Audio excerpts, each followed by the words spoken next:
nice.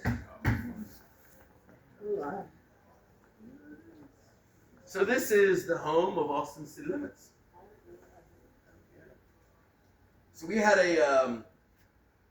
DJ Trixie in here last night, which was a drag event in here last night. So I didn't see it. I wasn't here, obviously, but I know that the floor at one point in time was covered in confetti, because I've seen some of the carts that we have backstage. The wheels are covered in confetti, so I know exactly what happened in here last night. In fact, I even saw some of the confetti and tissue stuff out on the street when I walked in this morning. So the stage you see down there right now is a small stage.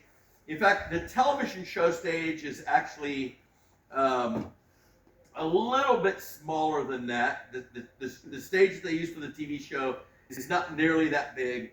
Or not, I mean, it's close, but it's still a little bit smaller than that stage. They also bring their stage out onto the floor, probably another 20, 25 feet off that back wall.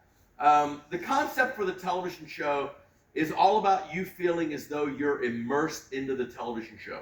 Not that you're watching this show at home on TV. In fact, there's confetti right there on top of our projector covers right there. So they want you to think that you're actually a part of the television show, not that you're just watching the show on TV. And that goes back to the very beginning when you watched the video downstairs. You saw people originally used to sit on the stage. They actually had people, sitting behind the players on stage. And then even when they do the show here to this day, they don't use a barricade. They don't put up a barricade. The stage that they use is only about 1.5 feet off the floor, so you could just easily step up on that stage. And the camera operators are also right there. The audience plays as big a part of the show as the band does on stage. So the audience is almost as much part of the show as the band is. The skyline, I lowered the skyline down for you all earlier today, so there's the skyline. So on the first taping in this venue, February 26th of 2011, that skyline was already out of date. By the time they had completed it, designed it, and installed it, there had already been buildings finished skyline that are not there. The only two buildings that they care about is that building right there, the UT Tower, and the Capitol building over here. The skyline was basically built around those two buildings, the Capitol.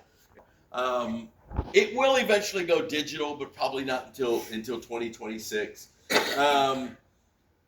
They also used to put a bunch of trees in front of the stage as well.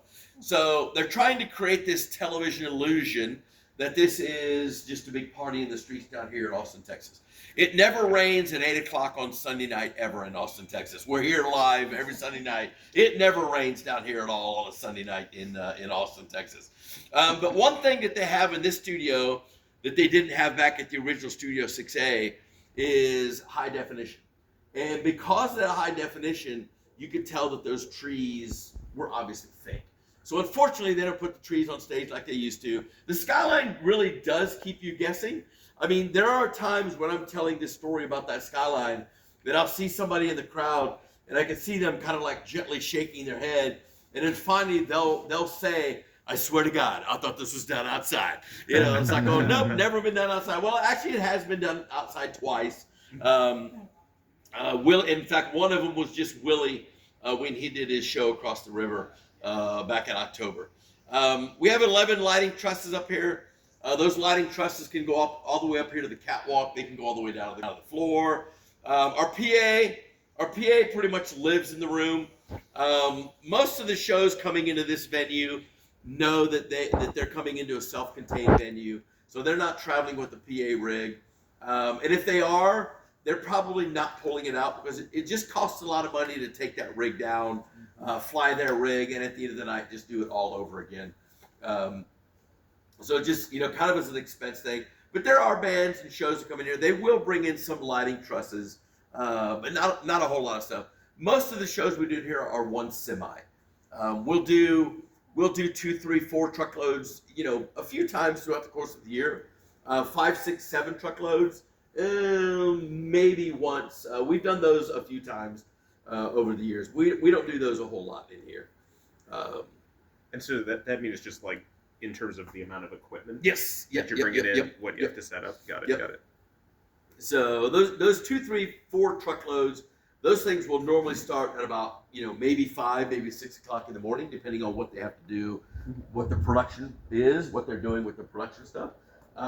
If they're just hanging a bunch of lights, that's not like really a big deal. But if they're building like structures on stage, like we had DJ Zed